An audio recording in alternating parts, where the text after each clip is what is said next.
All welcome back to my channel. ಎಲ್ಲರೂ ಹೇಗಿದ್ದೀರಾ? ಎಲ್ಲರೂ ಚೆನ್ನಾಗಿದ್ದೀರಾ ಅನ್ಕೊತೀನಿ. ನಾನು ಕೂಡ ತುಂಬಾ ಚೆನ್ನಾಗಿದ್ದೀನಿ. ಇವತ್ತು ನಾನು ವ್ಲಾಗ್ ಸ್ಟಾರ್ಟ್ ಮಾಡ್ತಾ ಇದ್ದೀನಿ. ನನ್ನ ಡೇ ಹೇಗಿರುತ್ತೆ ಅಂತ ನಿಮ್ಮ ಜೊತೆ ಶೇರ್ ಮಾಡ್ಕೊತೀನಿ. ಬೆಳಿಗ್ಗೆ 6 o'clock ಎದ್ದಿದ್ದೆ. ಎದ್ದ ತಕ್ಷಣನೇ ತಲೆ ಬಾಚ್ಕೊತಾ ಇದ್ದೀನಿ. ಎದ್ದ ತಕ್ಷಣ ಬಾಚ್ಕೊಂಡ್ರೆ ನಾನು ತಲೆ ಬಾಚ್ಕೊತೀನಿ, ಇಲ್ಲ ಹಾಗೆ ಅಡುಗೆ ಮನೆಗೆ ಹೋದೆ, ಕೆಲಸ ಸ್ಟಾರ್ಟ್ ಮಾಡ್ಕೊಂಡೆ ಅಂತಂದರೆ ಮತ್ತೆ ನನಗೆ ಟೈಮೇ ಸಿಗೋದಿಲ್ಲ. ಹಂಗಾಗ್ಬಿಡುತ್ತೆ. 9 o'clock ಬ್ಯುಸಿ ಆಗಿಬಿಡ್ತೀನಿ ಅಡುಗೆ ಮನೆಯಲ್ಲಿ. ಹಾಗಾಗಿ ಎದ್ದ ತಕ್ಷಣನೇ ತಲೆ ಬಾಚ್ಕೊಂಡ್ಬಿಡ್ತೀನಿ, ಸ್ವಲ್ಪ ನೀಟಾಗಿ ಕಾಣಲಿ ಅಂತ. ಮಗಂದು ವ್ಯಾನ್ ಸಹ 8:15 ಆ ಥರ ಎಲ್ಲ ಬಂದುಬಿಡುತ್ತೆ. 8 o'clock ಅವನ್ನೆಲ್ಲ ರೆಡಿಯಾಗಿರಬೇಕು. ಹಾಗಾಗಿ ಸ್ವಲ್ಪ ಬೇಗನೆ ಅಂತಂದ್ರೂ 5:30 to 6 o'clock ಎದ್ದಿರ್ತೀನಿ. ಬೇಗ ಇದ್ವಿ ಅಂತಂದರೆ ಸ್ವಲ್ಪ ನಿಧಾನಕ್ಕೆ ಎಲ್ಲನೂ ಮಾಡ್ಕೋಬೋದು. ಅದೇ ಸ್ವಲ್ಪ ಲೇಟಾಗಿ ಎದ್ಬಿಟ್ವಿ ಅಂದರೆ ತುಂಬಾ ಅವಸರ ಆಗಿಬಿಡುತ್ತೆ ಬೆಳಗ್ಗೆ. ಅದರಲ್ಲಿ ಮಕ್ಕಳಿಗೆ ತಿನ್ನೋಕ್ಕೆ ಒಂದು 20 to 25 minutes ಬೇಕಾಗುತ್ತೆ. ಚಿಕ್ಕ ಮಕ್ಕಳು ಅಲ್ವಾ, ಹಾಗಾಗಿ ಸ್ವಲ್ಪ ಬೇಗನೆ ಅಡುಗೆ ಮಾಡಬೇಕಾಗತ್ತೆ. ತಿಂದುಬಿಟ್ಟು ಬಾಕ್ಸ್ ತೊಗೊಂಡು ಹೋಗ್ತಾನೆ. ಹಾಗಾಗಿ ಸ್ವಲ್ಪ ಬೇಗನೆ ಎದ್ದರೆ ಚೆನ್ನಾಗಿ ಅನಿಸುತ್ತೆ. ಒಮ್ಮೊಮ್ಮೆ ಎದ್ದೇಳ್ತೀನಿ, ಆದರೆ ಒಮ್ಮೊಮ್ಮೆ ಎಚ್ಚರನೇ ಆಗೋದಿಲ್ಲ. ಯಾಕಂತಂದರೆ ನೈಟು ಹಾಗೆ ಎಡಿಟ್ ಮಾಡೋದು ಆ ಥರ ಎಲ್ಲ ಸ್ವಲ್ಪ ಟೈಮ್ ಆಗಿಬಿಟ್ಟಿರುತ್ತೆ. ಇಲ್ಲ ಅಂತಂದರೆ ಒಮ್ಮೊಮ್ಮೆ ಮಧ್ಯಾಹ್ನ ಮಲ್ಕೊಂಡಿರ್ತೀನಲ್ವ, ರಾತ್ರಿ ಬೇಗ ನಿದ್ದೆನೇ ಬರೋದಿಲ್ಲ. ಹಾಗಾಗ್ಬಿಡುತ್ತೆ. ಆಲ್ಮೋಸ್ಟ್ ಮಧ್ಯಾಹ್ನ ಮಲ್ಕೊಳ್ಳೋಕ್ಕೆ ಅವಾಯ್ಡ್ ಮಾಡ್ತೀನಿ. ಬಟ್ ಒಂದೊಂದು ಸಾರಿ ಟಯರ್ಡ್ ಆದಾಗ ಸ್ವಲ್ಪ ಮಲ್ಕೊಂಡ್ಬಿಟ್ಟಿರ್ತೀನಿ. ಹಾಗಾಗಿ ನೈಟ್ ಬೇಗ ನಿದ್ದೆನೇ ಬರೋದಿಲ್ಲ. ಹಾಗಾದಾಗ ಸ್ವಲ್ಪ ಬೆಳಿಗ್ಗೆ ಏಳೋಕ್ಕೆ ಕಷ್ಟ ಆಗುತ್ತೆ. ತಲೆ ಬಾಚ್ಕೊಂಡು ಬಂದು ಇವಾಗ ಕಸ ಗುಡಿಸ್ತಿದ್ದೀನಿ. ಅಡುಗೆ ಮನೆ, ನೆಕ್ಸ್ಟ್ ದೇವ್ರ ಮನೆ. ಇದು ನಮ್ಮದು ತುಂಬ ಏನು ದೊಡ್ಡದಿಲ್ಲ, ಸ್ವಲ್ಪ ಚಿಕ್ಕದಾಗಿಯೇ ಇದೆ. ದೇವರು ಸಹ ಅಷ್ಟೇನೋ ತುಂಬ ಏನು ಇಟ್ಟಿಲ್ಲ. ನಮ್ಮೂರಲ್ಲಿ ಅಂದರೆ ನಮ್ಮದು ನೇಟಿವ್ ಇದೆ ಅಲ್ವಾ, ಅಲ್ಲಿ ಸ್ವಲ್ಪ ಇಟ್ಟಿದ್ದೀವಿ. ಹಾಗೆ ಇಲ್ಲಿ ಸ್ವಲ್ಪ ಇದೆ, ಹೀಗಾಗಿ ಸ್ವಲ್ಪನೇ ದೇವರಿದೆ. ಹಾಗೆ ನಾವು ದೇವ್ರ ಪೂಜೆ ಅಂತಂದರೆ ಡೈಲಿ ದೇವ್ರನ್ನ ತೊಳೆದೇ ಮಾಡ್ತೀವಿ. ಬಟ್ ಈ ಕಡೆ ಬೆಂಗಳೂರು ಸೈಡಲ್ಲೆಲ್ಲ ವಾರಕ್ಕೆ ಒಂದು ಸಾರಿ ಆ ಥರ ತೊಳೆದು ಮಾಡ್ತಾರೆ. ನೀವೆಲ್ಲ ಹೇಗೆ ಮಾಡ್ತೀರಾ ಅಂತ ಕಮೆಂಟ್ ಮಾಡಿ ಹೇಳಿ. ಇವಾಗ ಸೋಫಾ ಕವರ್ಸ್ ಎಲ್ಲ ಧೂಳೆಲ್ಲ ಸ್ವಲ್ಪ ಜಾಡಿಸ್ತಿದ್ದೀನಿ. ಮೊದಲೇ ಕಿಟಕಿ ತೆಗೆದುಬಿಡ್ತೀನಿ, ಅಂತಂದರೆ ಜಾಡಿಸಿದ ಧೂಳೆಲ್ಲ ಹೊರಗಡೆ ಹೋಗಲಿ ಅಂತ. ಒಂದೊಂದು ಸಾರಿ ಬೆಳಿಗ್ಗೆ ಜಾಡಿಸ್ತೀನಿ, ಒಂದೊಂದು ಸಾರಿ ಸಂಜೆ ಜಾಡಿಸ್ತೀನಿ. ಟೈಮ್ ಇತ್ತು ಅಂತಂದರೆ ಬೆಳಿಗ್ಗೆನೇ ಮಾಡ್ಕೊಂಡ್ಬಿಡ್ತೀನಿ. ಒಂದು ವೇಳೆ ಟೈಮ್ ಇಲ್ಲ ಅಂತಂದರೆ ಈವ್ನಿಂಗ್ ಕಸ ಗುಡಿಸ್ತಿರ್ತೀನಲ್ವ, ಅವಾಗ ಮಾಡ್ಕೊತೀನಿ.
ಕಸ ಗುಡಿಸಿದ್ದೆಲ್ಲ ಆಯಿತು. ಇವಾಗ ಮನೆ ಒರೆಸ್ಕೊತಿದ್ದೀನಿ.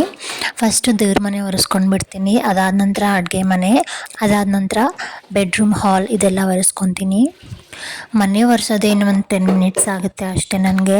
ಬಟ್ ಕಸ ಗುಡಿಸೋದೇ ತುಂಬ ಹೊತ್ತಾಗ್ಬಿಡುತ್ತೆ. ಯಾಕಂತಂದರೆ ಎಲ್ಲ ಸಾಮಾನೆಲ್ಲ ಹರಡಿರುತ್ತಲ್ವ, ಮನೆಯೆಲ್ಲ ಸ್ವಲ್ಪ ಜೋಡಿಸ್ಕೊಂಡು ಧೂಳೆಲ್ಲ ಜಾಡಿಸ್ಕೊಂಡು ಕಸ ಗುಡಿಸೋಷ್ಟರಲ್ಲಿ ಟೈಮ್ ಆಗಿಬಿಡುತ್ತೆ. ಆದರೆ ಮನೆ ಒರೆಸೋದಂತಂದರೆ ಎಲ್ಲ ಕಸ ಗುಡಿಸುವಾಗನೇ ಎಲ್ಲ ಎತ್ತಿಟ್ಬಿಟ್ಟಿರ್ತೀನಲ್ವ, ಜಸ್ಟ್ ಮನೆ ಒರೆಸ್ಕೊಂಡು ಹೋಗೋದು ಅಷ್ಟೇ ಇರುತ್ತೆ. ಹಾಗಾಗಿ ಒಂದು 10 ನಿಮಿಷದಲ್ಲೆಲ್ಲ ಆಗಿಬಿಡುತ್ತೆ. ನಮ್ಮ ಅತ್ತೆಯವರು ಆ ಕಡೆ ಮಿಕ್ಸಿ ಹಾಕ್ತಿದ್ರು. ಅಂದರೆ ಇವತ್ತು ಪಾಲಕ್ ಸೊಪ್ಪಿಂದು ಪಲ್ಯ ಮಾಡಬೇಕು ಅಂದ್ಕೊಂಡಿದ್ವಿ. ಅದನ್ನು ಅವರೆಲ್ಲ ರೆಡಿ ಮಾಡಿಡ್ತಿದ್ರು. ಅವ್ರು ಹಾಗೆ ನಾನು ಈ ಥರ ಎಲ್ಲ ಕೆಲಸ ಮಾಡ್ತಿದ್ರೆ ಅವರು ಈರುಳ್ಳಿ ಹೆಚ್ಚೋದಾಗಿರ್ಬೋದು, ಇಲ್ಲ ಅಂತಂದರೆ ಏನಾದರೂ ಈ ಥರ ಮಿಕ್ಸಿ ಹಾಕೋದು, ಈ ಥರ ಎಲ್ಲ ರೆಡಿ ಮಾಡಿಟ್ಟಿರ್ತಾರೆ. ನಾನು ಸ್ನಾನ ಮಾಡ್ಕೊಂಡು ಬಂದು ಮುಂದೆ ನೆಕ್ಸ್ಟ್ ಏನೇನು ಮಾಡಬೇಕು ಅದೆಲ್ಲ ಮಾಡಿಬಿಡ್ತೀನಿ, ಪಲ್ಯ ರೊಟ್ಟಿ ಅಂಥದ್ದೆಲ್ಲ. ನಾನು ಸ್ನಾನ ಮಾಡ್ದೇ ಟೀ ಕುಡಿತೀನಿ. ಬಟ್ ನಮ್ಮ ಅತ್ತೆಯವರಾಗಲಿ ನನ್ನ ಹಸ್ಬೆಂಡ್ ಆಗಲಿ ಅವರು ಸ್ನಾನ ಮಾಡೇ ಟೀ ಕುಡಿತಾರೆ. ಹಾಗಾಗಿ ಅವ್ರು ಎದ್ದ ತಕ್ಷಣ ಸ್ನಾನ ಮಾಡ್ಕೊಂಡು ಬಿಡ್ತಾರೆ. ಬಟ್ ನಾನು ಎಲ್ಲ ಕೆಲಸ ಮಾಡಿಕೊಂಡು ಬೇಕು ಅಂತಂದರೆ ಟೀ ಇಟ್ಕೊಂಡು ಹಾಗೆ ಈ ಕಡೆ ನೆಲ ಒರೆಸ್ತಾ ಇರ್ತೀನಿ. ಇವಾಗೂ ಅಷ್ಟೇ ಟೀ ಇಟ್ಕೊಂಡು ಈ ಕಡೆ ರಂಗೋಲಿ ಹಾಕೋಕ್ಕೆ ಬಂದೆ. ರಂಗೋಲಿ ಹಾಕೋಷ್ಟರಲ್ಲಿ ಟೀನೂ ಆಗಿಬಿಡುತ್ತೆ. ಆಮೇಲೆ ಕುಡಿದ್ಬಿಟ್ಟು ಸ್ನಾನಕ್ಕೆ ಹೋದ್ರೆ ಆಯಿತು ಅಂತ ಟೀ ಇಟ್ಟಿದ್ದೀನಿ.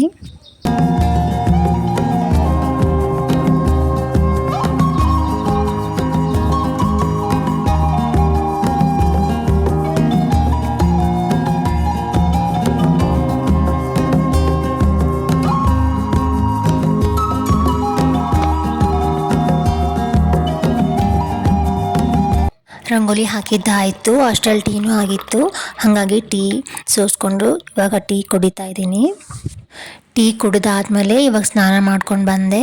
ಸ್ನಾನ ಮಾಡ್ಕೊಂಡು ಬಂದ ತಕ್ಷಣ ನಮಸ್ಕಾರ ಮಾಡಿಕೊಂಡು ಅಡುಗೆ ಸ್ಟಾರ್ಟ್ ಮಾಡ್ಕೊತೀನಿ. ಪೂಜೆ ಎಲ್ಲ ನಮ್ಮ ಅತ್ತೆಯವರೇ ಮಾಡಿರ್ತಾರೆ, ಹಾಗಾಗಿ ಜಸ್ಟ್ ನಮಸ್ಕಾರ ಹಾಕ್ಕೊಂಡು ಅಡುಗೆ ಮನೆಗೆ ಹೋಗಿ ಅಡುಗೆ ಸ್ಟಾರ್ಟ್ ಮಾಡ್ಕೊತೀನಿ. ಇವಾಗ ಟೈಮು ಒಂದು 7:30 ಹಂಗೆ ಆಗಿರ್ಬೋದು.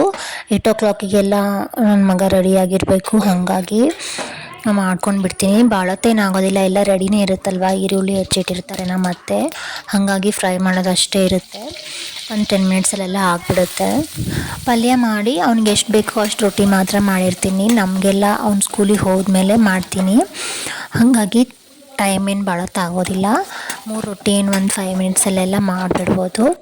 2 ಬಾಕ್ಸಿಗೆ ಹೋಯ್ತಾನೆ, 1 ರೊಟ್ಟಿ ಇಲ್ಲೇ ತಿಂದ್ಬಿಟ್ಟು ಹೋಗ್ತಾನೆ.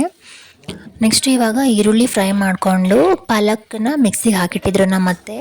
ಪಾಲಕ್ ಜೊತೆಗೆ ಒಂದು 5-6 ಮೆಣಸಿನ್ಕಾಯಿನೂ ಹಾಕಿರ್ತಾರೆ.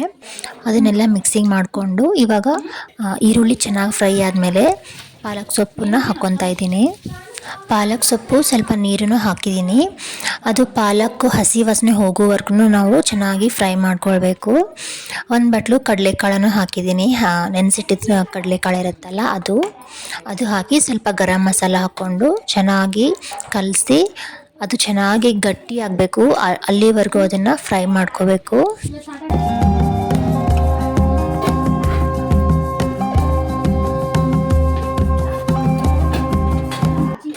ಅದನ್ನು ಕ್ಲೋಸ್ ಮಾಡಿಬಿಡಬೇಕು, ಇಲ್ಲ ಅಂತಂದರೆ ಪಾಲಕ್ಕೆಲ್ಲ ಸಿಡಿಯುತ್ತೆ. ಅದು ಸಿಡಿದು ಮನೆಯೆಲ್ಲ ಆಗಿಬಿಡುತ್ತೆ. ಕೌಂಟರ್ ಟಾಪಲ್ಲೆಲ್ಲ ಸಿಡಿದು ಮತ್ತೆ ಅದು ಒರೆಸೋದು ಒಂದು ಕೆಲಸ ಆಗಿಬಿಡುತ್ತೆ. ಅದು ಚೆನ್ನಾಗಿ ಗಟ್ಟಿ ಅಂದರೆ ಆವಾಗವಾಗ ಕೈ ಆಡಿಸ್ತಾ ಇರಬೇಕು. ಬಟ್ ಒಂದು ಪ್ಲೇಟ್ನ ಮುಚ್ಚಿಟ್ಬಿಟ್ರೆ ಅದು ಸಿಡಿಯೋದಿಲ್ಲ, ಇಲ್ಲ ಅಂತಂದರೆ ಎಲ್ಲ ಕಡೆ ಸಿಡಿದು ಬಿಡುತ್ತೆ.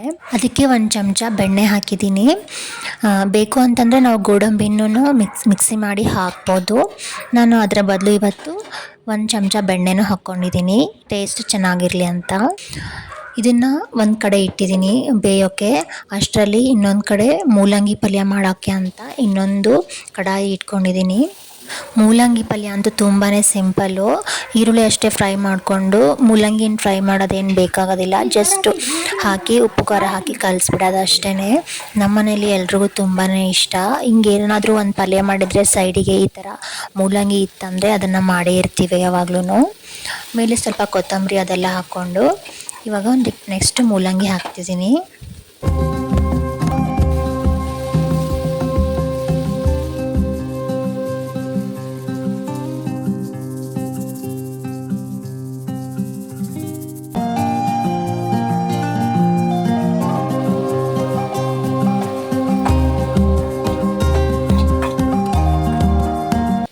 ಉಪ್ಪು ಖಾರ ಎಲ್ಲ ಹಾಕಿದ ಮೇಲೆ ಬೇಕು ಅಂತಂದರೆ ಗುರೆಳ್ ಪುಡಿ ಅಂತ, ಅಂದರೆ ಈ ಕಡೆ ಬೆಂಗಳೂರು ಸೈಡಲ್ಲೆಲ್ಲ ಹುಚ್ಚೆಳ್ ಪುಡಿ ಅಂತಾರೆ, ಅದನ್ನು ಹಾಕ್ಕೋಬೋದು. ನಮ್ಮ ಮನೇಲಿ ಕಂಪಲ್ಸರಿ ಯಾವ ಪಲ್ಯ ಮಾಡಿದರೂ ಗುರೆಳ್ ಪುಡಿ ಇರಲೇಬೇಕು. ಪಲ್ಯ ಟೇಸ್ಟ್ ಆಗಿಲ್ಲ ಅಂದ್ಕೊಳ್ಳಿ, ಗುರೆಳ್ ಪುಡಿ ಹಾಕಿದರೆ ತುಂಬ ಟೇಸ್ಟ್ ಆಗಿಬಿಡುತ್ತೆ. ಆ ಥರ ನಮಗಂತೂ ಎಲ್ಲ ತುಂಬಾ ಇಷ್ಟ. ನಮ್ಮ ಮನೇಲಿ ಎಲ್ಲರಿಗೂ ಗುರೆಳ್ ಪುಡಿ ಅಂತಂದರೆ, ಒಂದು ವೇಳೆ ಮನೇಲಿ ಏನಾದರೂ ಪಲ್ಯ ಖಾಲಿ ಆಗಿತ್ತು ಅಂತಂದರೆ ಜಸ್ಟ್ ಗುರೆಳ್ ಪುಡಿ, ಎಣ್ಣೆ ಮತ್ತು ರೊಟ್ಟಿ ಈ ಥರ ತಿಂದ್ರೂ ತುಂಬಾ ರುಚಿಯಾಗಿರುತ್ತೆ. ಅದ್ರ ಜೊತೆ ಸ್ವಲ್ಪ ಹುಣಸೆ ಚಟ್ನಿ ಆ ಥರ ತಿಂದು ನೋಡಿ, ತುಂಬಾ ಚೆನ್ನಾಗಿರುತ್ತೆ. ಅದನ್ನು ನೋಡಿ, ಪಾಲಕ್ ಸ್ವಲ್ಪ ನೀರು ಹೋಗಿದೆ. ಅವಾಗವಾಗ ಈ ಥರ ಹಂಗೆ ಚೆಕ್ ಮಾಡ್ಕೊತಾ ಇರಬೇಕು, ಇಲ್ಲ ಅಂತಂದರೆ ಅದು ಕೆಳಗಡೆ ಸೀದೋಗ್ಬಿಡುತ್ತೆ. ಸ್ವಲ್ಪ ದಪ್ಪ ತಳ ಪಾತ್ರೆನೇ ಇರಬೇಕು, ಇಲ್ಲ ಅಂತಂದರೆ ಬೇಗನೆ ಸೀದೋಗ್ಬಿಡುತ್ತೆ. ಯಾವಾಗಲೂ ಕೈ ಆಡಿಸ್ಕೊತಾನೆ ಇರಬೇಕು. ಅದು ಫುಲ್ ಚಟ್ನಿ ಥರ ಆಗಬೇಕು, ಅಲ್ಲಿವರೆಗೂ ಅದನ್ನು ಫ್ರೈ ಮಾಡಿಕೊಂಡ್ರೆ ಟೇಸ್ಟ್ ತುಂಬಾ ಚೆನ್ನಾಗಿರುತ್ತೆ. ಈ ಕಡೆ ಹಾಗೆ ಕಟ್ಟೆ ತೊಳ್ಕೊಂಡು ಚೆನ್ನಾಗಿ ವೈಪ್ ಮಾಡ್ಕೊತಾ ಇದ್ದೀನಿ, ಯಾಕಂತಂದರೆ ರೊಟ್ಟಿ ಮಾಡೋದಕ್ಕೆ ನಾವು ಈ ಕಟ್ಟೆ ಮೇಲೇ ರೊಟ್ಟಿ ಮಾಡೋದು, ಮಣಿ ಮೇಲೆಲ್ಲ ಮಾಡೋದಿಲ್ಲ. ಇದನ್ನೇ ಕ್ಲೀನಾಗಿ ತೊಳ್ಕೊಂಡ್ಬಿಡ್ತೀನಿ. ದಿನಕ್ಕೆ ಒಂದು 3-4 ಸಾರಿ ಆದರೂ ತೊಳೆದಿರ್ತೀನಿ, ಅದು ನೀಟಾಗಿ ಇರುತ್ತೆ. ಹಾಗಾಗಿ ಕಟ್ಟೆ ಮೇಲೇ ಮಾಡ್ಕೊಂಡ್ಬಿಡ್ತೀನಿ. ರೊಟ್ಟಿ ಮಾಡೋಕ್ಕೆ ಜೀರಿಗೆ ನೀರು ಸಹ ಇಟ್ಕೊಂಡಿದ್ದೀನಿ. ಈ ಕಡೆ ಜರಡಿ ಇಟ್ಕೊತಿದ್ದೀನಿ. ನಾನು ರೊಟ್ಟಿ ಮಾಡುವಾಗಲೇ ಜರಡಿ ಇಟ್ಕೊತೀನಿ. ಒಬ್ಬೊಬ್ಬರು ಎಲ್ಲ ಜರಡಿನ ಮೊದಲೇ ಹಿಡ್ದಿಟ್ಬಿಟ್ಟಿರ್ತಾರೆ, ಅಂದರೆ ಬೇಗ ಆಗಲಿ ಅಂತ. ನಾನು ಆ ಥರ ಏನು ಮಾಡೋದಿಲ್ಲ, ರೊಟ್ಟಿ ಮಾಡುವಾಗಲೇ ಜರಡಿ ಇಟ್ಕೊಂಡಿರ್ತೀನಿ. ನೋಡಿ, ಪಲ್ಯ ಈ ಥರ ಆಗಿದೆ. ಇವಾಗ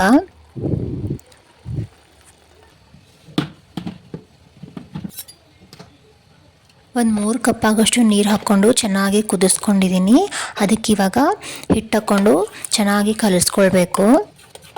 ಅಂದರೆ ಜಿಗಿ ಚೆನ್ನಾಗಿ ಬರುತ್ತೆ. ನೀರೇನಾದರೂ ಕಾದಿಲ್ಲ ಅಂತಂದರೆ ಜಿಗಿ ಬರೋದೇ ಇಲ್ಲ, ಆವಾಗ ರೊಟ್ಟಿ ಚೆನ್ನಾಗಿ ಲಟ್ಸೋಕ್ಕೆ ಬರೋದಿಲ್ಲ. ಹಾಗಾಗಿ ನೀರು ಚೆನ್ನಾಗಿ ಕುದಿಬೇಕು. ಆ ಥರ ನೀರು ಕುದ್ದಾಗ ಹಿಟ್ಟು ಹಾಕ್ಕೊಂಡು ಕಲಿಸ್ಕೊಂಡ್ರೆ ಚೆನ್ನಾಗಿ ಜಿಗಿ ಬರುತ್ತೆ. ಲಟ್ಸೋದು ಅಂತಂದರೆ ಈ ಥರ ಮಾಡ್ಕೊಳ್ಬೇಕು. ಅದೇ ನಾವು ಕೈಯಲ್ಲಿ ಬಡಿತೀವಿ ಅಂತಂದರೆ ಇಷ್ಟು ಜಿಗಿ ಹಾಕ್ಕೊಳ್ಳೋದೇನು ಬೇಕಾಗೋದಿಲ್ಲ, ಅದಕ್ಕೆ ಸ್ವಲ್ಪನೇ ಸಾಕಾಗುತ್ತೆ. ನಾನು ಲಟ್ಸೋದ್ರಿಂದ ಈ ಥರ ಮಾಡ್ಕೊತೀನಿ. ಅದಾದಮೇಲೆ ಇನ್ನಷ್ಟು ತಣ್ಣೀರನ್ನ ತೊಗೊಂಡು ಇನ್ನೊಂದಿಷ್ಟು ಮೇಲೆ ಹಿಟ್ಟು ಹಾಕ್ಕೊಂಡು ಚೆನ್ನಾಗಿ ನಾದ್ಕೊಳ್ಬೇಕು. ಸ್ವಲ್ಪ ಸ್ವಲ್ಪ ನೀರು ಹಾಕ್ಕೊಂಡು ಸ್ವಲ್ಪ ಮೆದುವಾಗಿಯೇ ನಾದ್ಕೊತೀನಿ ನಾನು, ಯಾಕಂದರೆ ರೊಟ್ಟಿ ಚೆನ್ನಾಗಿ ಮೆತ್ತಗಾಗಲಿ ಅಂತ. ಸ್ವಲ್ಪ ಗಟ್ಟಿ ನಾದ್ಕೊಂಡ್ರೆ ಗಟ್ಟಿ ಆಗಿಬಿಡುತ್ತೆ ರೊಟ್ಟಿ.